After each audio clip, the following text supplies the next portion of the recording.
Creative Katie, Karen Burchill here, and welcome to a napkin journal tutorial. This one is also a build your stash using the white layers of the napkins. We all have them, the leftover layers of the napkins, piles and piles of them.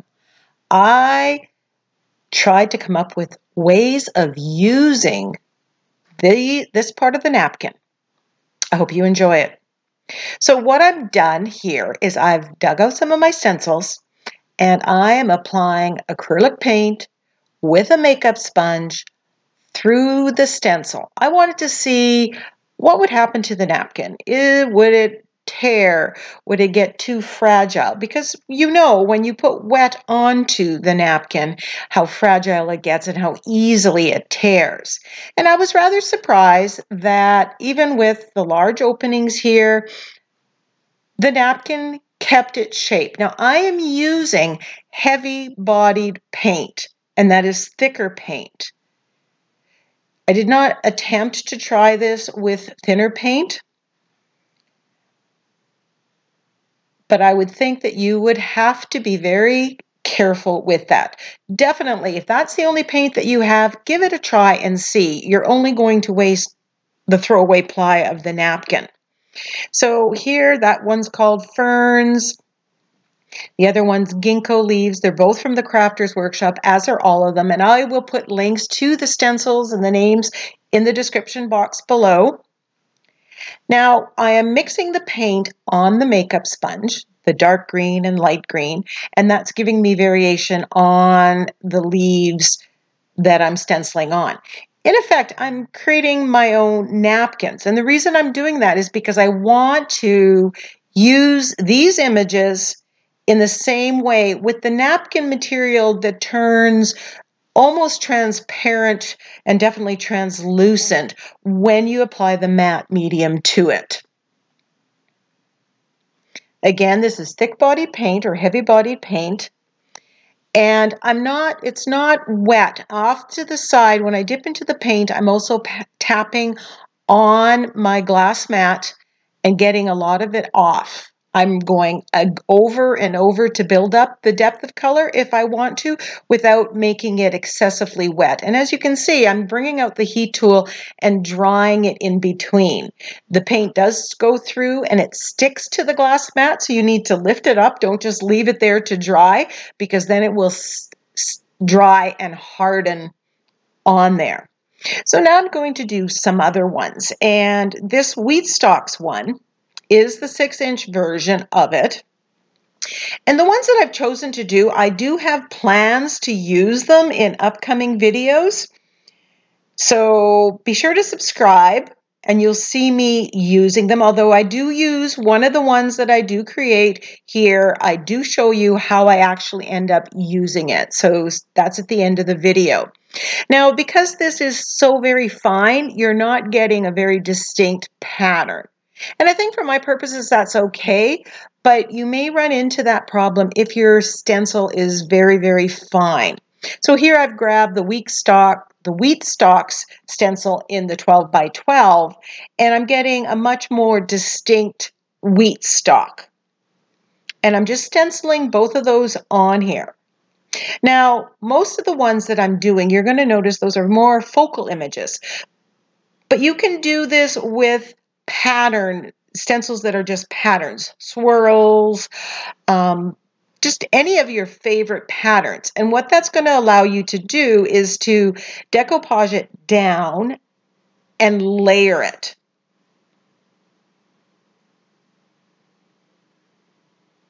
When you're using it, it's going to become part of that collage step that you can add anywhere in the art journal process, the beginning, the middle, or the end. And because the napkin will pretty much fade away, all you're going to have is that pattern. So I'm just going through, and here I am basically painting through the stencil. I'm doing the leaves with 2 different colors, and I'm mixing the paint on the makeup sponge. I'm not using a separate makeup sponge to put the yellow on or the green. And that's giving some variation, and that's adding interest to the pattern, to the design that I'm putting down. And I'm kind of flipping it over, holding it in place and flipping it over to see, am I getting enough paint through there?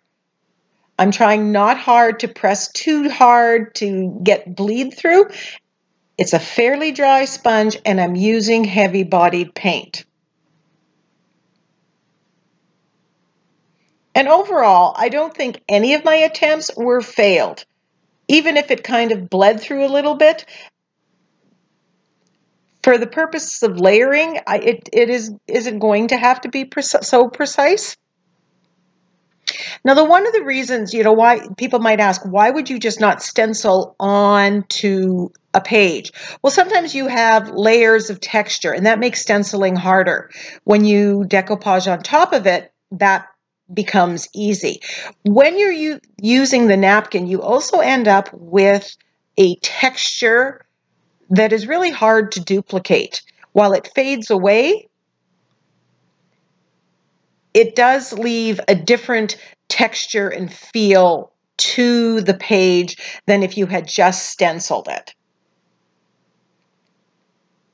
So here I am doing this big sunflower one, and I end up doing 4 of these, and I absolutely have a plan for them. So there definitely will be a tutorial on this one. And I showed a napkin from Ninny's Napkin right there, and I just was using the color scheme that artist used. So you can still use color schemes from other artists when you're deciding how to colorize your stencils, if you were making your own napkins.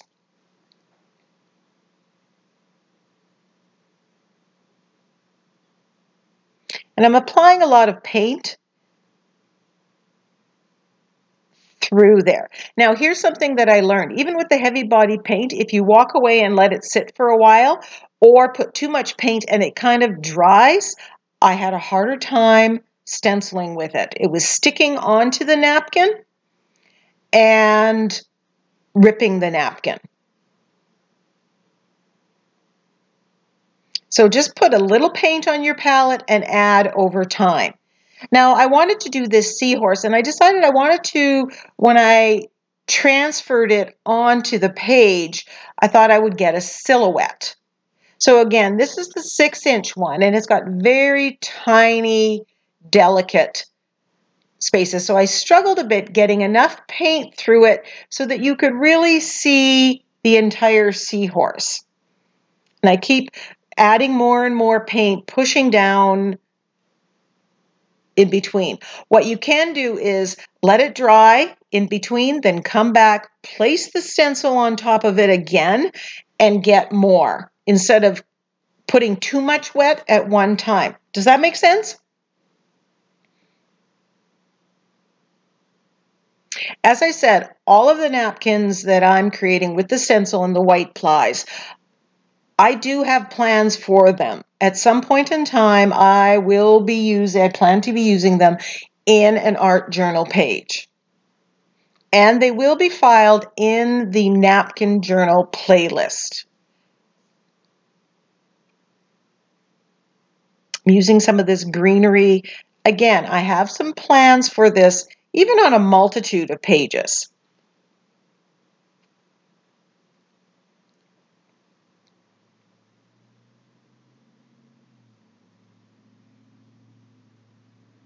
Here I'm mixing the green and the black.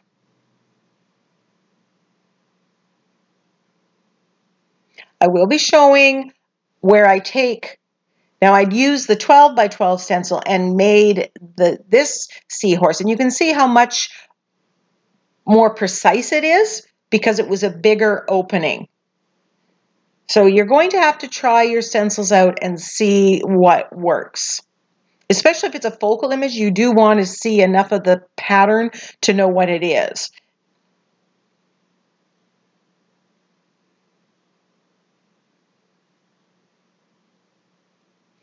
Because you're using napkins to form this, the napkin, when it's decoupaged on, will disappear. and it'll just leave the pattern. So it allows you to do some layering here that you can't get in many other ways. So here I'm using the lavender stencil. Love lavender. Love the smell of lavender, everything about it. Grow it in my yard now.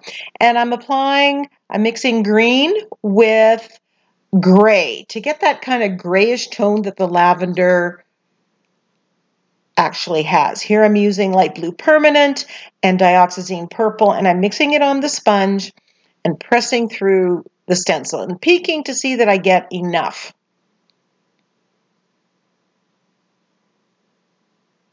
Now this is the one that I'm going to continue to show you being actually used on a page. It's one of the number one things people comment on in my Build Your Stash. I want to see that on a page. And while typically I use my stash on pages, it may not be right away. So I'm showing you a little bit of it, although the entire video will be a separate video, just due to the length of the video.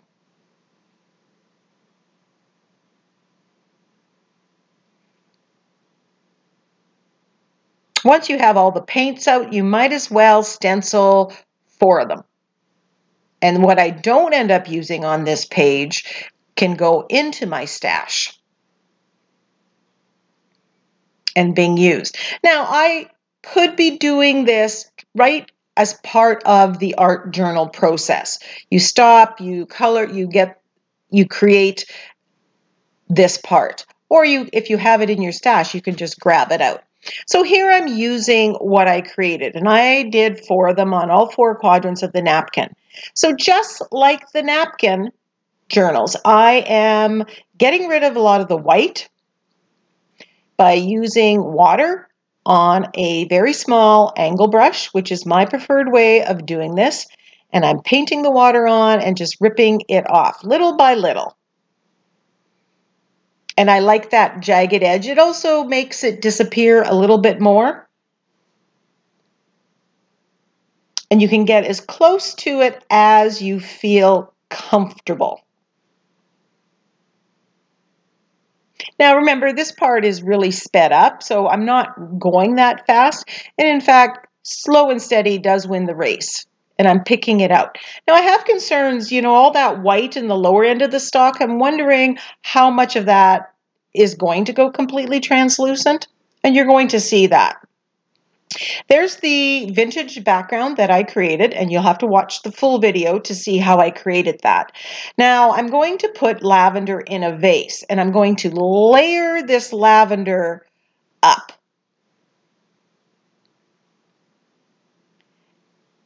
Thinking that the napkin's going to fade away, and I'm going to be able to make this look a lot thicker than if I just put it on flat or just flat stenciling.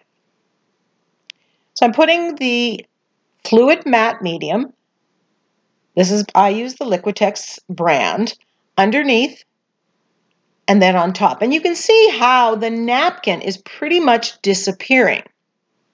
And I'm not worried if it's layer upon layer because I want to get that effect.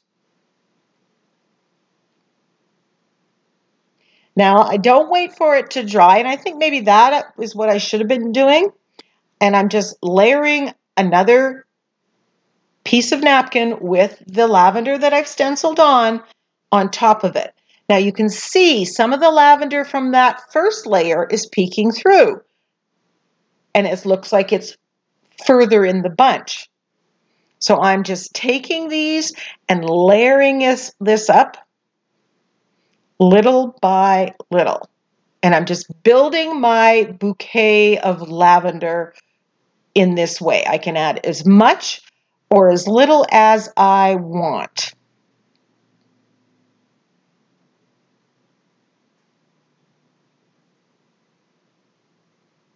Whatever is underneath the napkin is going to shine through somewhat. Now, as I kept layering the layers of napkins, I was a little concerned about the white spaces in between, how much of that's going to totally disappear. And you're going to see that it pretty much dried translucent. And the texture that it gave the lavender is amazing. You wouldn't get that if you just stenciled it. And it's a different kind of texture than if you used modeling paste and colorized it. So I love this because we're using the white plies of the napkin and we're using our stencils in another way to get a slightly different effect on our pages. And there I go. In some places, there are 4 layers of napkins there. And then I put the vase on the bottom. Spoiler alert. To see how I finish this, and you're going to have to wait for the full video. Now there it is after it dries, and you can see that the white has disappeared. There's a close-up. And there's another close-up where I've added some detailing and I've done some finishing in the video. But I absolutely love it. So there is a sneak peek of the video. See you next time.